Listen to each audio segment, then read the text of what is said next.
Hello, my name is Tony Hernandez. I'm the Deputy Athletic Director at Texas Tech University, and I want to welcome you to the second installment of our Hidden Figures series sponsored by Texas Tech Diversity, Equity, Inclusion, and Belonging Initiative. Tonight, we're focusing on Hidden Figures for Hispanic Heritage Month. Our conversation will center on a panel discussion of current and former Red Raiders and influential members of the community who serve in their respective communities as champions for change. As I mentioned, I serve as a Deputy Athletic Director here at Texas Tech University. I moved to Lubbock about 4 years ago. I'm originally from Southern California. Both my parents were born in Cuba, so I'm first generation Cuban American. And I was fortunate to grow up in South Florida around a large Hispanic heritage community similar to what we have here in Lubbock. I'm pleased to be joined tonight by our distinguished panel. Let's let them introduce themselves.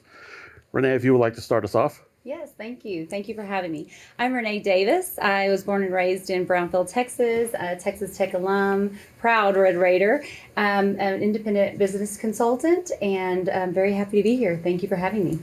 Glad to have you here. My name is Frank Bettis. I am from Slayton, Texas, so kind of right down the road. Also a Texas Tech grad, both also from undergrad and the Health Science Center with my master's degree. I currently work as a athletic trainer in the sports medicine department here at Texas Tech University. Yeah. Hi, everyone. I'm Sofia Rodriguez Chapman. I'm originally from Wichita Falls, Texas. I have all three of my degrees from Texas Tech, so my bachelor's, master's, and PhD from Texas Tech University, and I am currently the Associate Dean of Student Life and Director of Diversity at the Texas Tech University School of Law. Glad to have you, Sophia. Thank you. Hey, my name is Dr. Jorge Red. I'm a professor in the History Department at Texas Tech, and I'm also an Associate Dean in the College of Arts and Sciences. And I was born in Cuba, raised in Miami, so similar to Tony's story. My doctorate is from the University of Utah, and I've been at Texas Tech for 24 years. Glad to have you, Jorge. Thank you, sir. Our goals for our conversation tonight are to engage in meaningful conversation about race and social justice and social inequities. We also hope to raise awareness, promote advocacy, and humanize the experience of the members of our Hispanic and Latinx communities. We also hope to connect the Lubbock community and Red Raider family to the importance of inclusion and intentional leadership towards positive change in our community. We're looking forward to an enlightening conversation. So let's have Jorge start with us. And this is your first question. Why is it important for you to be part of this conversation? Well, I think that it's imperative that people of our backgrounds stand up and present ourselves and present our community to the rest of Texas Tech. We want Texas Tech students of all backgrounds to know what the Hispanic, Latino experience has been like and what our experiences have been like. And I think that the fact that we are all of different backgrounds and we are all successful and we have achieved a professional distinction makes it imperative that we share those stories with students and with the rest of the community. Great. Sophia, same question for you. Yeah, can you repeat the question? Sure. Why is it important for you to be a part of this conversation? Yeah, for me, as a little girl, my parents instilled the values of my culture and my heritage, my Latinx, Mexican American heritage in myself and my brother and sister. And it was something that we were always so very, very proud of.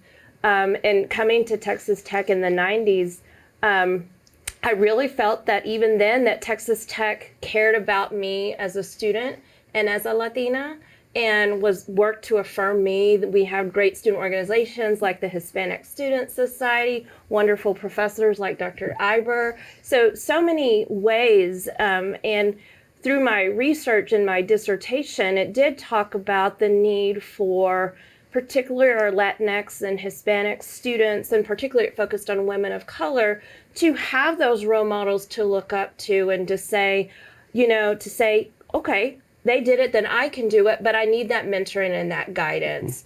And also, I think it's important for me, my husband is white, and so we have a mixed race little boy of mixed ethnicity, and it's very important for him, and he wants to know about his heritage. My husband wants that as well. And I think in that way, we can, even from a social justice perspective, it's a way to affirm identities and to support one another. That's great. Frank, same question for you. I think a lot of it is to give back,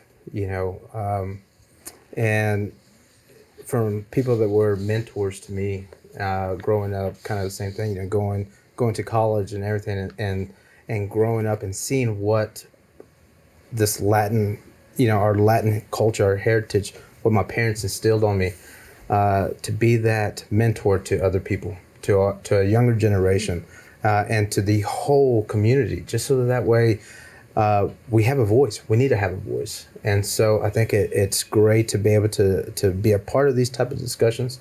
It's discussions that need to happen. And it's just education. It's a way to kind of give people more education and let them know of where we kind of have came from, our background, our culture, and what that means to us and why that's important. Because I think that really kind of instills on how and why we've gotten to our positions and what we've done and our struggles, and be able to share that with other people. Very true. Renee? Well, I'm very honored to be here and thankful to be among all of these individuals. I think it's very important that because we all have different perspectives, different experiences. My mother was a first-generation college student here at Texas Tech, and I followed in her footsteps, and just so proud. I'm proud of Texas Tech and them having discussion, like Frank said, to give back. It was instilled in us in a very young age, our Latino backgrounds of hardworking, dedication, but mostly giving back to our communities. So I'm very thankful for the opportunity to share any of my experiences and try to empower the youth. Like Frank said, it is very important for our youth to hear and to see representatives that look like them. So I'm excited to be here. Thank you. Thank you all, and absolutely, it's a great opportunity to educate others and educate ourselves too, because I think we all learn from each other as well. So it's all very well said. I heard a lot of connections there about family. So my next question, and we'll start with you, Sophia, is how does your family celebrate Hispanic or Latinx heritage? So, I think for us, it's definitely, of course, during Latinx and Hispanic Heritage Month, but it's more than just a month for us. It's the celebration of who we are throughout the years, and anywhere from a quinceañera, which I had and my sister had. We tried to have Selena. I couldn't have her. We really did, and it was interesting. My sister had Emilio Nevada, and for her quinceañera, and I had Jay Perez. It was really, really neat back in the day, especially. I won't tell you how old I am because I'm going to date myself. But that, but also just sometimes, especially if my mom's in town, it's, hey, let's just have a Sunday dinner together. Or it's, especially when the movie Coco came out, really had a chance to explain to my son the ofrenda, and Dia de los Muertos, and how to celebrate that. And so we do like to do that, where we can celebrate past family. With our son, Kyler, he does ask. And so it's really kind of an everyday thing, but particularly during Hispanic Heritage Month and Latinx Hispanic Heritage Month, I get a chance to do that at work and then come home and we have those special talks and everything. So I think those are great ways that we get to do that as a family. Sure. Well, one thing I definitely learned is I got to get on the Rodriguez family invite list for quinceañera. Yes, so yes. there seem to be some nice parties. Yeah. Frank, same question for you. I think it's a lot kind of similar. It's a celebration, and it's an education period. I love when my kids, and I think, and some of us probably as parents, that's one of the things, right? We have to kind of pass that on. That our parents did that, our grandparents did that. My parents are, I love them. It's one of the reasons why I moved back here was for my kids and for them to kind of experience that, to have that family, to have that just being able to connect. Just recently I lost my grandmother. She was 97 years old. God, I look back and every Sunday having that Sunday lunch with her, going over there, just that special time. And for, the limited time with my kids being able to, be a part of that, is something that's really great. And so for this month, I think, and this year is definitely going to be different without having her there, is that it's that staple of the family, that side of that family. But it's seeing too, like now seeing it getting passed on, and I think that's part of this whole this month is continue the traditions. And so that's one of the things I think this year, especially what we're going to kind of focus in on, is to continue to have those meals together, to continue to bring our family together, talk, enjoy, make memories. And that's what this month, I think, especially is just to enjoy those memories and to educate our families and about each other. So, Renee, how can the outside community support and be more inclusive to Hispanic and Latinx culture? You know, that is a great question. I think through intentional inclusivity, not just inviting the Latinx population in or demographic into boardrooms or into your businesses or organizations, but specifically intentionally inviting them into key leadership roles. Roles where decision making roles, because having a Latino voice at the table really truly opens up the dialogue and conversation for different perspectives, different viewpoints, and it helps to possibly eliminate leaving out a segment of the population. Just knowing and understanding that being intentional with it, with your inclusiveness, specifically in those decision-making roles, will yield for best end results. Wonderful.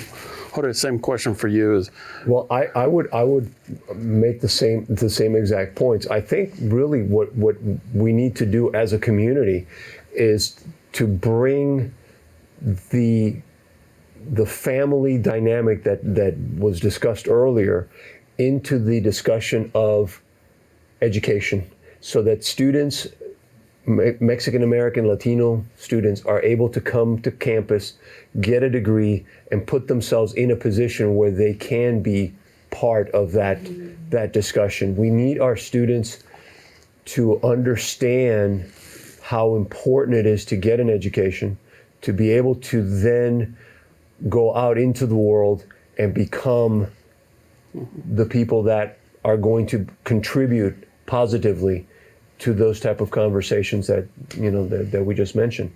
That's really, I think, the key thing. But at the same time, obviously, the broader community also has to give these students, these future leaders, an opportunity to be part of the discussion and to be part of the and to make sure that their voice is heard in key governmental decisions, business decisions, and so on. Thank you. Sophia, you've been a part of this community and this campus for a long time. Where can our Hispanic and Latinx student athletes go on campus or in Lubbock to connect within their own communities? Sure. And that's one of the things that I just value about Texas Tech. And of course, I am biased. It's my alma mater and everything. But I would love to do some work with the student athletes. I'm at the law school, and so I've had the opportunity to really kind of expand some of the diversity initiatives in partnership with Professor Wendy Ross. She is over the diversity committee. We're co-directors of diversity. So definitely anytime, any opportunities to partner on any diversity, equity, inclusion initiatives would be wonderful. I know a few weeks ago, the Division of Diversity, Equity, Inclusion held a Mercadito. So I know that Dr. Carol Sumner and her staff and her team are focused and working on a number of initiatives. So I think that's wonderful. The other is getting involved in the community. So one of the action plans and action points for this upcoming year at the law school is we're focusing on more community involvement. And I had a wonderful time at the Juneteenth celebration that was held it was in June, obviously, I believe it was at McKenzie Park. Right. And so if it's, having the opportunity to host a booth, and I had a chance, I took a bunch of law school swag, and the cool thing about it is I talked to a lot of little children. And and someone said, well, y'all had never been here before. And so getting out there and really having that opportunity. And the other thing, I really want to thank our athletes for everything that they do. If there's ever anything that I can do to help or be a mentor or continue this conversation, I would love to, and I'd be honored to do it. My husband would think, and my son would think it's really cool. You win cool points? Oh, I would win very cool points. They are Texas Tech's #1 red fan. I will tell y'all, it's true. Renee, I'm going to go to you on that one. Where can our Hispanic and Latinx student athletes go, either on campus or in the community in general, to engage? Yes. I'll speak more specifically to community. There are a number of community organizations. I do see a lot of the student athletes at the schools within the school district, and I think that is incredible. I love level of mentorship, mentor programs, but just the different organizations around town, YWCA of Lubbock, the 100 Black Men of West Texas, the Hispanic Association of Women, are just a couple that I might mention.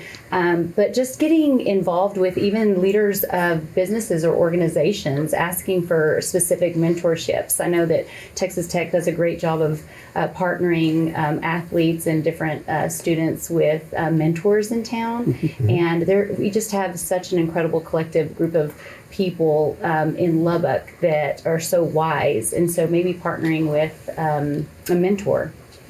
A lot of credit to our student athletes who love to get out there and engage in those type of situations, and they're always signing up to mentor young kids and really get involved in the community. So a lot of credit to them for wanting to do that.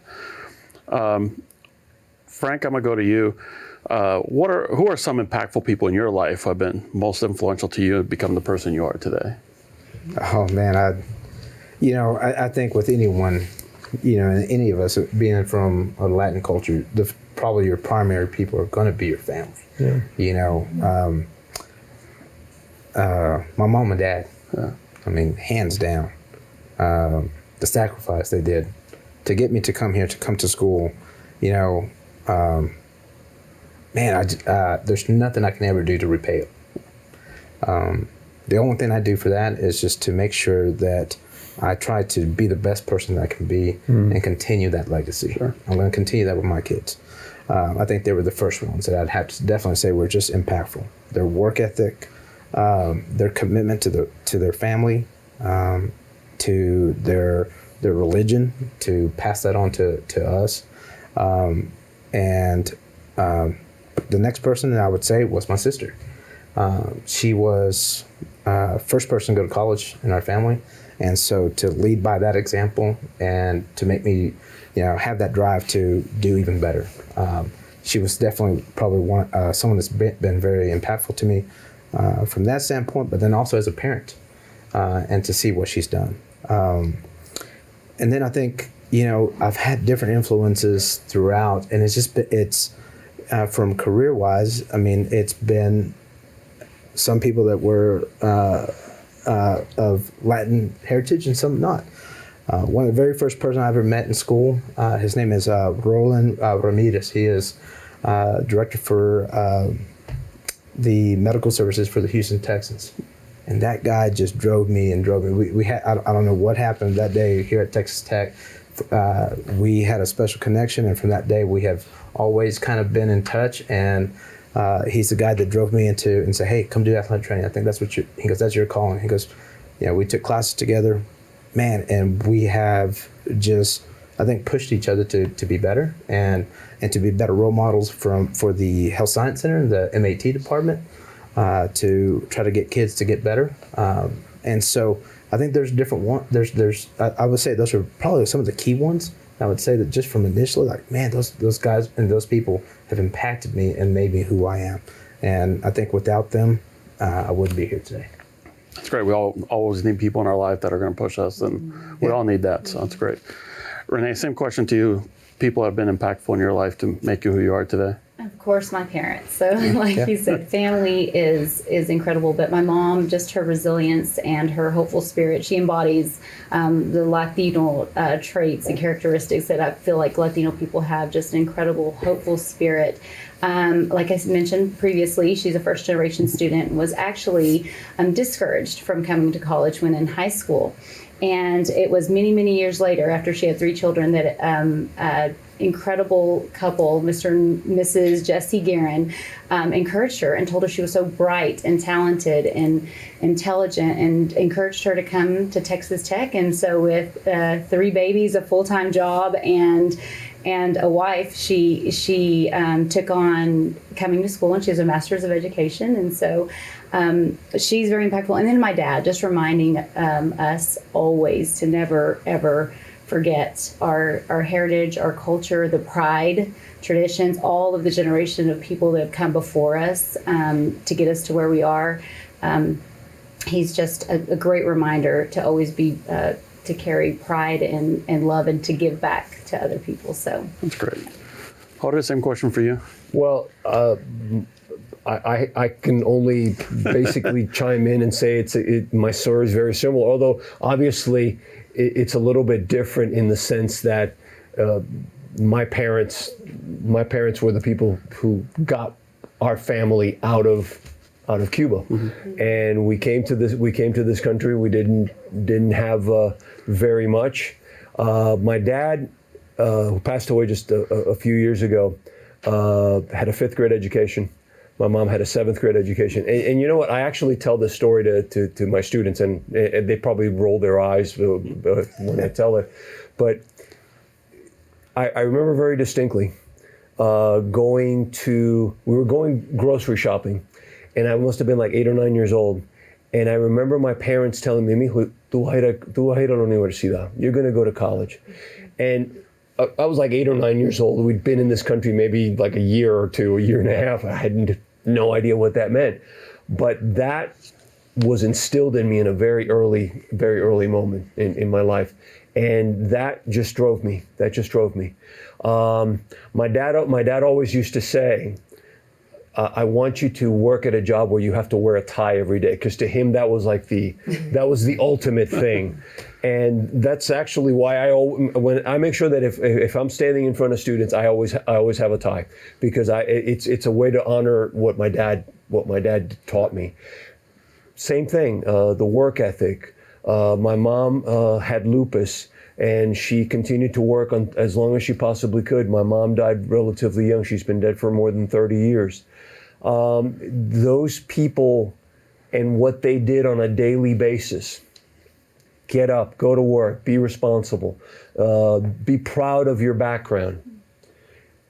All of those things, I think, put together are the things that have helped to mold me and helped to push me in the direction that I've been able to go. Well, your dad would be very proud of your bow tie today. So. Yes. He lived with us the last 2 years of his life, and he never quite could figure out how to tie the bow tie, but he was very happy to see that I was always wearing a tie. That's good. Sophia, same question for you. Yeah, again, back to the family.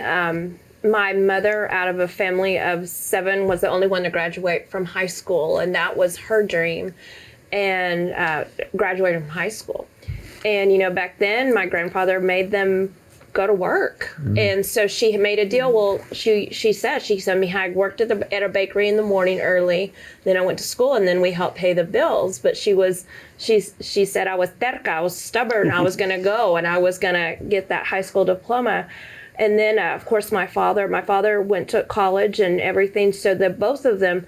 But, I think the other, even my grandparents, and one of I'll never forget, I might tear up, but when I was leaving for college, my mom's mom was a housekeeper in Wichita Falls in some of the most beautiful homes. Mm-hmm. And I remember going with her as a little girl to sometimes help her out. But before I was leaving, she and my grandfather, they said, to leave to Tech was a big deal. Like going away, to Texas Tech mm-hmm. was a big deal, even though it's 3.5 hours away. They had a little bag, brown paper bag with quarters. And she said, mija, she said, I talked to one of the ladies that clean house, and she said, college kids need quarters to do their laundry. Now I guess they use debit cards or some really cool app. But, back in the day, in the 90s, and then I could call her sometimes, and I had finals, and I was terrified. She's, mija, I'm going to light a candle. Voy a prender una velita, and I was like, okay. And to this day, my mama lights candles for the Red Raiders, and so it's like cool, It's so anyway, yeah. That's a great story. My grandmother's still alive. She's 97, mm-hmm. and she lights a lot of candles for everyone in the family. She must burn through a lot of candles. Yes. She's always lighting candles. She's always lighting candles. Yeah. We'll go, Renee. It's great for our student athletes to hear from successful people like you all. What are some keys to success that you would like to share with them that it's important for them to take away? Oh my goodness. Well, I feel like success is defined differently by different people. I really believe that. And even within ourselves, I think the definition of success changes. I think previously keys to success would, in my opinion, might have been like crushing goals or exceeding expectations.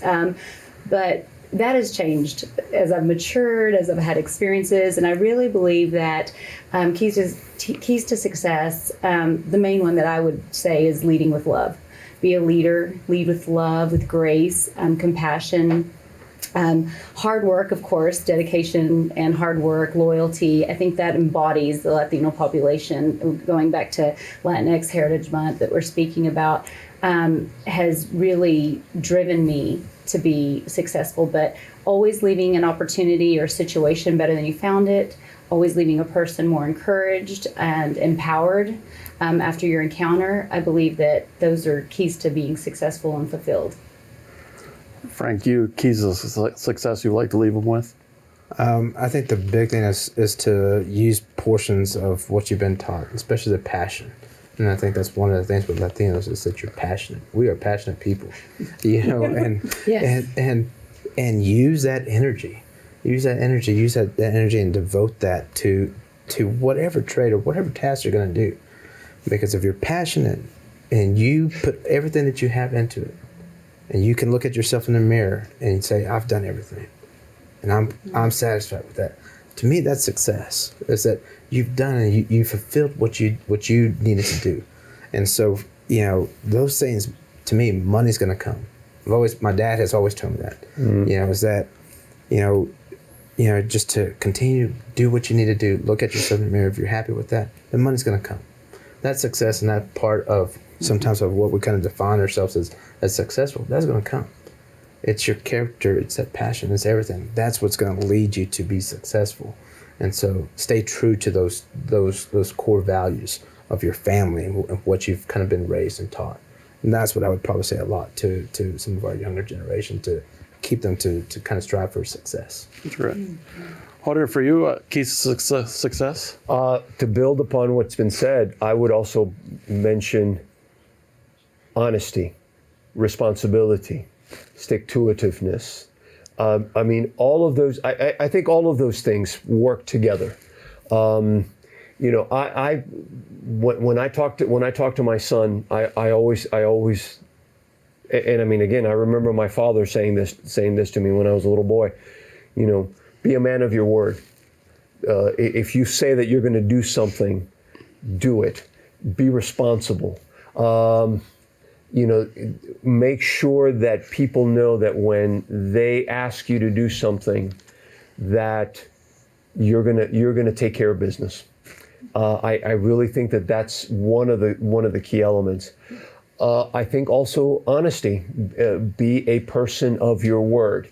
If you say I am going to do this, or you can count on me for this or that, that is those are things that when people realize that they can trust you and that you're responsible, you will be amazed. Those doors that you want open for people in the community to hear your voice. This is a person that we can trust. This is a person that can help build. This is a person who can help make Lubbock and Texas Tech and the country better. That's probably I think it embodies everything that we've talked about here.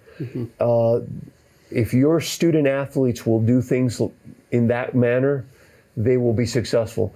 The money will come, the success will come, the appreciation will come, all those things will come. I think those are really key things for student athletes and for students to focus on.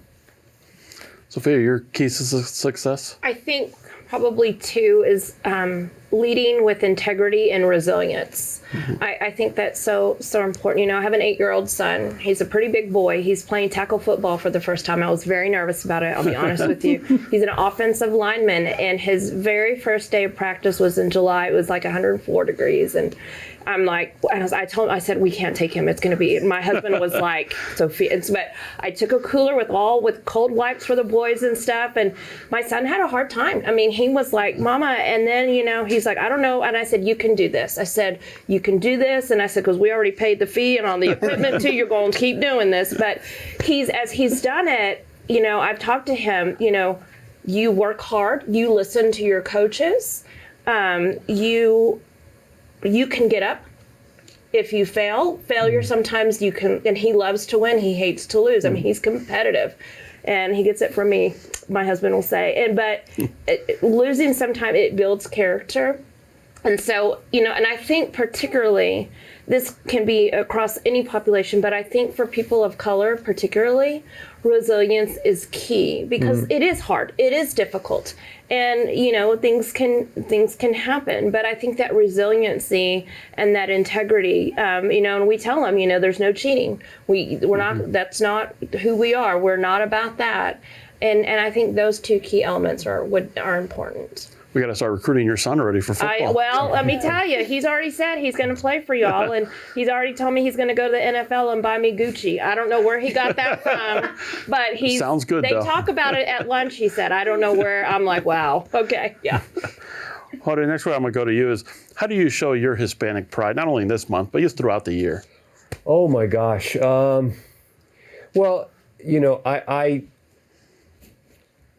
we were having this discussion before we started that everyone calls me George, and I have no problem with people calling me George. It's not an issue, but I always make sure that my students know where I come from. I'm from Little Havana. That's where I'm from, and as we're, and I'm teaching a couple sections of second half of U.S. history this semester, and as we progress through the semester, I start talking about the immigrant experience, and I always stress to my students where I come from, what our experiences were in Miami, and how different they were from what they probably have seen in the movie Scarface. It's just simply imperative, I think, for us to be able to say to our students, to the people that we come in contact with, where you're from, what your experiences have been. And I mean, when we went to the FIU game, my wife's an FIU alma mater. FIU's her alma mater, and we were there. We were rooting for the Red Raiders, but by golly, we were happy when FIU made a good play, and people were looking at us like, "What's the deal?" And this is her alma mater. This and FIU graduates more Latinos than any other institution in this country. Be proud of of who you are. Be proud of where you come from. Be proud of your heritage. I think that's something that we need to do 24/7, 365. I think it's so important for us to tell our story. I have two young boys myself. They're 7 and 12, and I'm constantly trying to remind them, not where I came from, but where my parents come from and where my grandparents, and so on, for them to realize the struggles of how we got to where we're at and how hard work and everything else helped to get that. And I think that's really what makes us proud, is our history and our culture and everything like that. So, Sophia, same question for you. Yeah. How do you show your pride? For me, I mean, it's a lived everyday experience. I believe now, and one thing that's very new, and I've even learned about it, is just use of pronouns. And so my pronouns are she, her, ella, and I have that on my email signature now. And when talking with my students, I share, I'm a proud Latina, and there are days where I am blaring, salsa music in my office, running around. They're like, "You go, girl!" And and I think the other is also, when I interview for my job at the law school, I showed who I was, and so I don't have them on today, but I like to also wear the big hoops and red lipstick, and that's a no-no in the professional interview world. You shouldn't be doing that. I'm like, no, that's who I am. I'm going to own that, and that's important to me. And just in the foods that I make, the Hispanic foods that I make, and my family loves it, and I've learned that. And just, at my wedding, I was dancing cumbias all night long. My husband doesn't dance, but I did. And so I was out there with everybody. We did the dollar dance, and my husband was like, "I like this about your culture." I'm like, "Yeah, it's really cool." So yeah, that's the way I do. When I got married, one of my biggest things was I kept telling my wife, who's American, lives from Cleveland, Ohio, and we have to have a mariachi band. And I'm not from a Mexican background, but we had to have a mariachi band. And She's like, why? I go, because it's family tradition. We had to have a mariachi band. So, But did you play some Miami Sound Machine? oh, you had to, of course. You had to do that. Yeah, and some Gloria Estefan and everything else, of course. Yeah. Frank, same question to you. How do you show your pride? I think the biggest thing is what I got from my family was to always be inviting and to kind of put out that family atmosphere.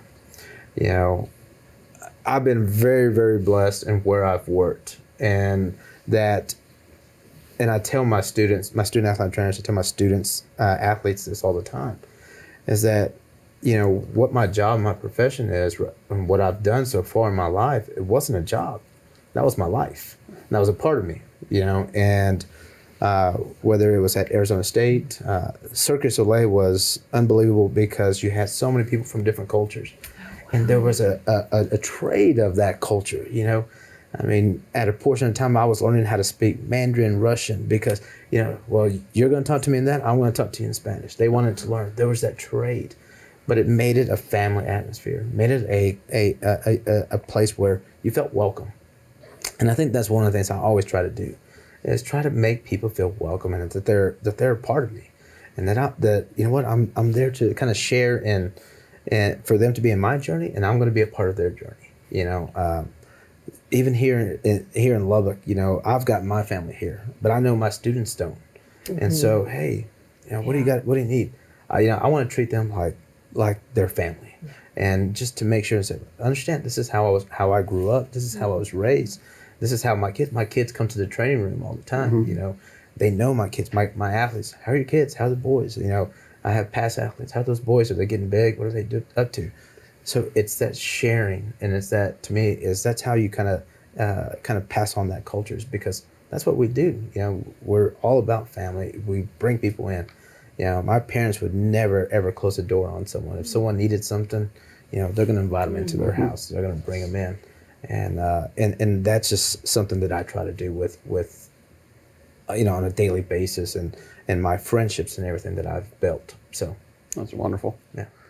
Renee, how do you show your pride?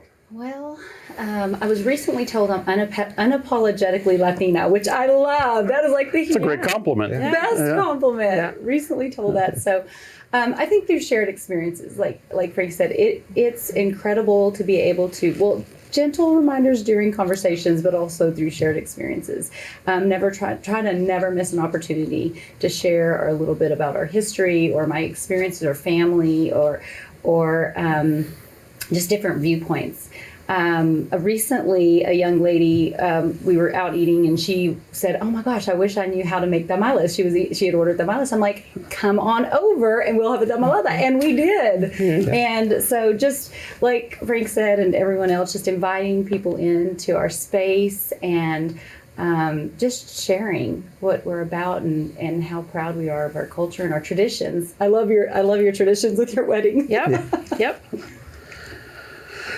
Frank, we'll go to you. What are you hoping people walk away with at the end of this conversation together today? You know, I think a couple of things. I think that that we come out, that we have a responsibility, that we need to help out others. We've talked about some of the keys of success, and one of those things is to be able to be there for that younger generation, and for us to understand that, hey, we need to be there, help out with that networking, help out to help someone come up. We also need to understand too, and I think it's sometimes, and that's sometimes it's hard sometimes for Latinos, because we have pride, and we kind of talked to Jorge about, you know, having that voice and going out, and so a lot of times we kind of have that pride where, no, I got to do it. I have to do it. This is me. You know, I got to do it on my own. I got to do it by myself. But a lot of times, man, we got to help each other out. Yeah. You know, and to be there, and people have to, you know, like I said, people have helped me out, you know, and I'm grateful for that. And there was times too, and I struggled with it, and I'll say that I'll still today, I struggle with it, is to say, God, I need some help with this, you know, because there's my pride. It's speaking. I'm like, okay, I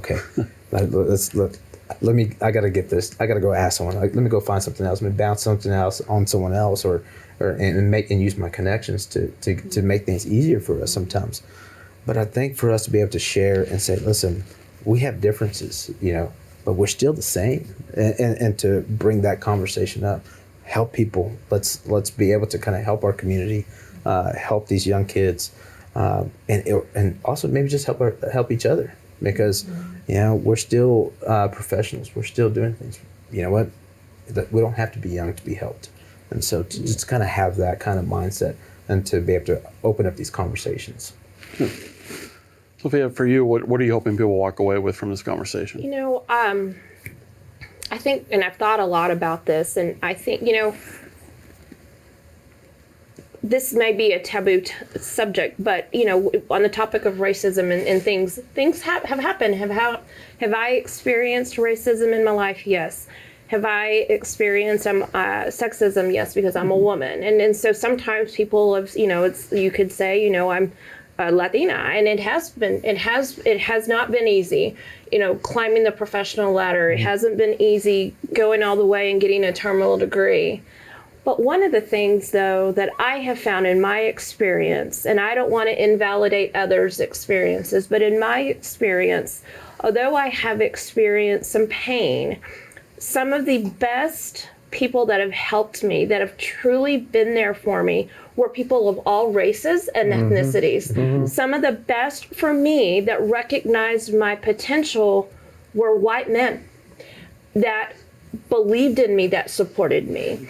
And I want people to have that takeaway, because I also, and I hope I don't upset anybody, but I don't want our Latinx community or others to just have blinders and to then shun white people or whatnot. And is it personal? Yes, because my husband's white, my son. Yeah, but I think, at least for me and my experience, I wouldn't be here were it weren't for some wonderful people at this institution.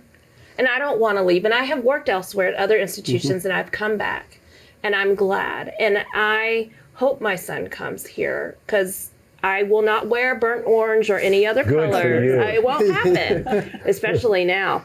And so I just, but in all reality, I do hope that with our students, and again, not to take away from pain that communities of color experienced, but also kind of like what I know I'm a bit older, what you said, lead with your heart. And when there are issues, talk to somebody perhaps older. Come talk with me and let's talk that out. But you keep going. You be resilient. You keep going. So. Good. Audrey, for you, what are you hoping people walk away with from this conversation? Well, you know what? If I could, I just want to turn to a point that Sophia made that I thought was very, very interesting. When I first got to this institution, there was a historian who taught at Angelo State for many years, Arnoldo de Leon, one of the leading scholars of Mexican American history anywhere in this country. And I got to know him. I became very good friends with him. I actually co-authored a book with him, which was a tremendous honor for me. And one of the things that really interested me about Dr. de Leon was the fact that he wrote an article called Our Gringo Amigos, which was a very interesting piece that spoke exactly to what Sophia is saying. For the longest time, Mexican American history in Texas was sort of geared in a certain direction. And what Dr. de Leon was arguing was, don't overlook the fact that there are people of all backgrounds, of all races, of all who are willing to help you out. And I found that so absolutely fascinating and so enlightening. And I hope that that's part of what people get out of this conversation. We are very proud of our Latino heritage, Latina heritage. We are very proud of our families. We're very proud of our ethnicity. But at the same time, we're all Americans, and we're all here to help each other out. We're all Red Raiders. We're all Lubbockites. We are here to work together to make this university, this community, this country the best that it can possibly be. And I think that that's the more that we talk to each other, the better off we'll be. Better the world will be too if we did all that, for sure. Renee, same to you. What are you hoping people walk away with from this conversation? Just in regards to Hispanic Heritage, Latinx Heritage Month, that we're a diverse culture within a culture. So we talk about Latinos, but there's so many different cultures within the Latino culture. And I think just pushing forward and striving to work together, the more we come together, the more representation we'll have and the greater impact that we could make. To my friends of all backgrounds, I hope that they can take away from our conversation that the Hispanic heritage is American heritage, that the Latino contributions that have been made in this country for America's are woven into every area of America's progress, and that they're significant and important and valuable and appreciated. And so that's what I hope people take away. That's great.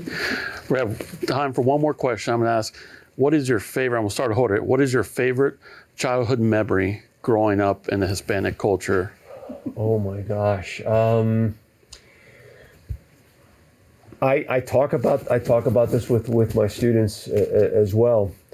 There is a very famous book about the Cuban American experience called Waiting for Snow in Havana. And it is about this Cuban family that leaves Cuba in the process.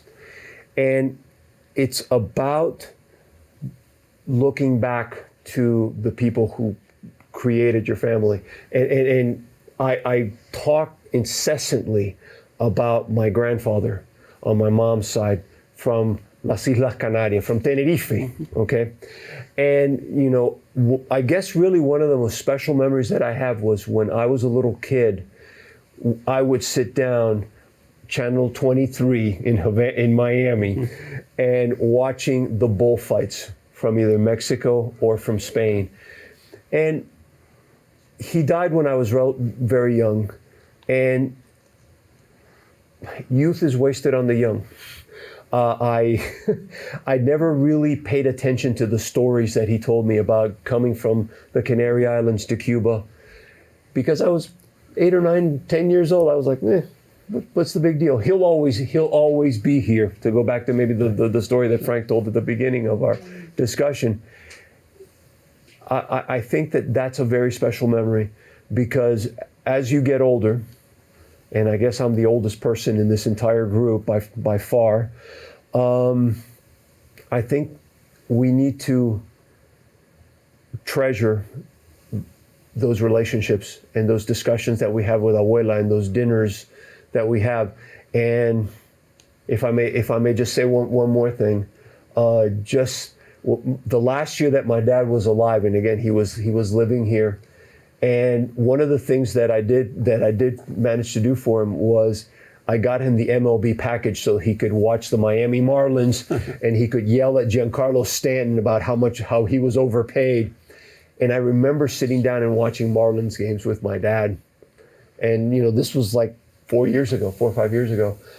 So it was very, I think those are treasured memories. Sure. And I think that it ties in very much with all the things that we've talked about family, about sports, and about the passion that we have for the things that we love, the things that make up our family and the things that make up our lives.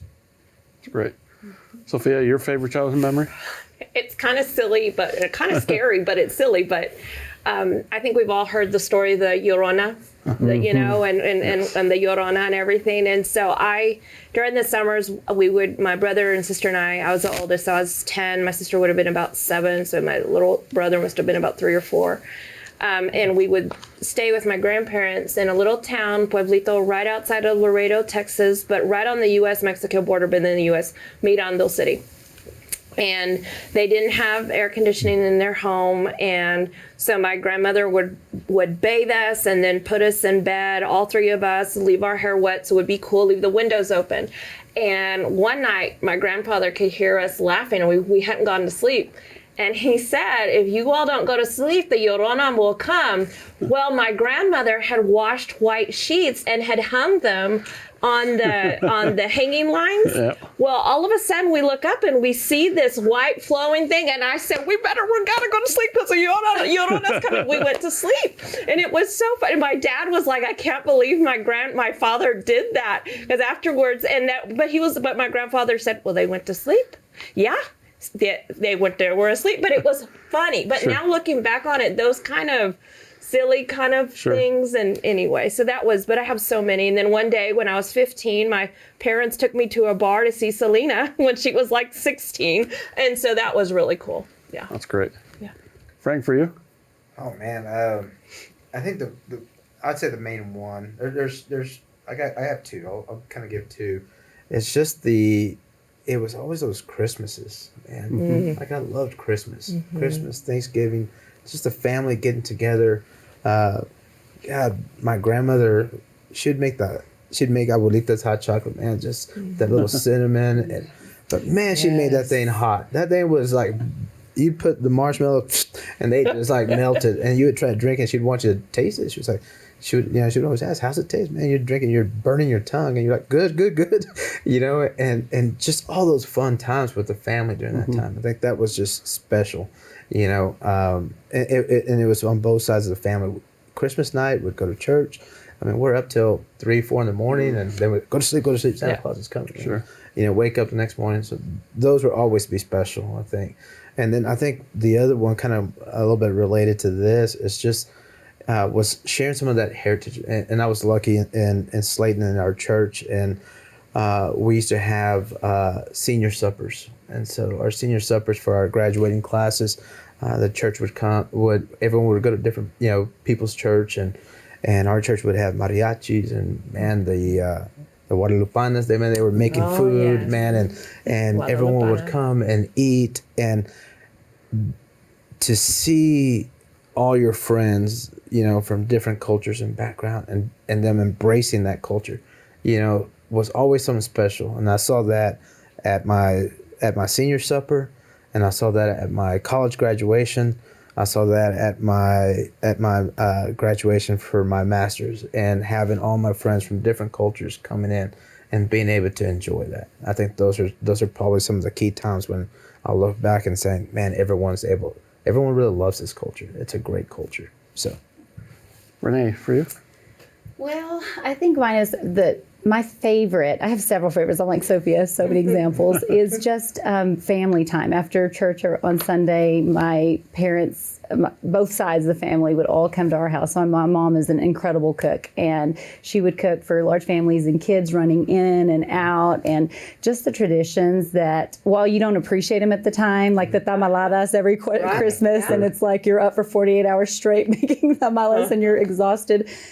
Now I can appreciate that, and I remember the most special memory is making tamales with my grandmother, and every year have continued that until her passing, and now I continue that, but with other people or friends, children. And so I just think just the traditions that our parents, while we didn't appreciate so much at the time because they were work, are treasured memories now. It's great. Listening to your stories brought back so many memories for me. Listening, sitting there with my grandfather. Him and I shared being big LA Dodgers fans. I'm still am today. He unfortunately passed away a long time ago. But listening to him, sitting there with him as he's listening to the games, and I also reminded of that yesterday because Jaime Jarin, who was the Spanish voice of the LA Dodgers for 64 years, announced his retirement yesterday. So those type of stories, and just sitting there with him at all times, he would listen to every single game on the radio. So having those opportunities, it's great memories. And for us, for my family, celebrate Noche Buena is our big thing for Christmas Eve, and roasting a pig and all that. So it's great memories growing up in the Hispanic culture. I want to thank you all for participating, sharing your stories with our student athletes, with our community. I think it's so important to be able to educate, like I said earlier, educate them, but also educate ourselves. I learned from just listening to the four of you. So I want to thank you for being a part of our second installment of Hidden Figures, and I look forward to the third installment. Thank you all. Thank you. thank you.